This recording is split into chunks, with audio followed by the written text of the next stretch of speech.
So what I want to talk about today is actually not anything related to what I had planned on talking about when I came to work this morning. We were going to stick to the usual script of online marketing, websites, social media.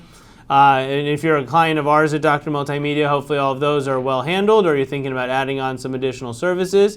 But I wanted to talk about something that came up with one of my calls. I spend all day talking to the different doctors around the country about what challenges they're facing, what new ideas we have, what's working well for certain doctors, what other people have tried in the past. So I was talking to Dr. Grace out at Golden Hills Family Dentistry in Lakewood, Colorado. Hey, Dr. Grace, if you catch this later. And she wanted to ask me about, referral programs. So what can you do to boost patient referrals? The most common referral is that someone needs a dentist or an orthodontist or an optometrist. So you ask a friend, a coworker, a fellow mom or fellow dad, when you're at a sporting event or a kid activity, you see who they use. And there's just so much value in the social proof. We assume so much just from knowing that someone we trust is using a particular business or provider. They may not even have had that great experience, but if you know that they trust them enough to continue to use them, sometimes that's more than enough to push you over the edge and try them out. So there's almost an unnatural amount of credit given when we hear friends and family and neighbors talking about the businesses that they choose to interact with.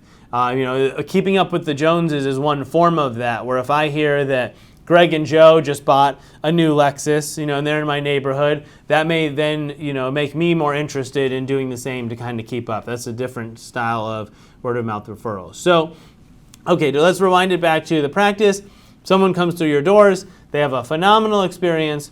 What can you do to increase the likelihood that they will then tell someone else? So, just basic examples might be, if you refer someone to our practice, they will receive $25 off a new patient exam, right? I'm just making those up, of course. It's going to depend on your vertical, your specialty, what's included in your exam, what's not. So scale the numbers as you need to from there. But the concept of, okay, if you send someone into the practice, they will receive some benefit, and we'll ask them how they heard about you. So that's traditional. I'd say there's nothing wrong with that, but I haven't found it to be very effective.